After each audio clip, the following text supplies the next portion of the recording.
Hi hello, കുറേ നാളായിട്ട് ഈ ഒരു ദിവസത്തിന് വേണ്ടി കാത്തിരിക്കുകയായിരുന്നു. കാരണം നമ്മുടെ ഓണം അത് നാട്ടിലില്ലെങ്കിലും ലോകത്തിന് ഏതറ്റത്താണെങ്കിലും അവിടെ ഇരുന്ന് ഓണം ആഘോഷിക്കുക എന്ന് പറയുന്നത് നമ്മുടെ മലയാളികളുടെ എല്ലാ ഒരു സന്തോഷമുള്ള കാര്യമല്ലേ.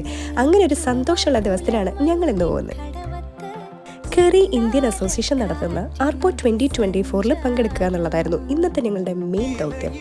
നാട്ടിലാവുന്ന സമയത്താണെങ്കിൽ അമ്മ പറയാറുണ്ട്, ഓണത്തിൻ്റെ സമയത്ത് അത്തം മുതൽ 10 ദിവസം വരെ എനിക്ക് രാവിലെ തീരെ ഉറക്കമുണ്ടാവില്ല. കാരണം പൂവിടണം, രാവിലെ എന്ത് ഡിസൈനാണ് ഇടുക, ഞാനും ചേച്ചിയാണെങ്കിൽ അതിനു വേണ്ടി തല്ലി പിടിക്കുക, അങ്ങനെ കുറേ സംഭവങ്ങളായിരുന്നു. കാരണം ഇവിടെ പൂവൊന്നും ഇടാൻ പറ്റില്ലെങ്കിലും അറ്റ്ലീസ്റ്റ് പരിപാടിയിൽ പങ്കെടുക്കുക എന്ന് പറയുന്നത് വലിയൊരു കാര്യമല്ലേ. അതും നമ്മുടെ മലയാളി ട്രഡീഷണൽ ഫുഡും സദ്യ, അതാണ് മെയിൻ എയിം. അങ്ങനെ കുറേ നമ്മുടെ കൾച്ചർ പ്രോഗ്രാംസ് ഒക്കെ കാണാമെന്നൊക്കെ പറയുന്നത് അടിപൊളി കാര്യമല്ലേ.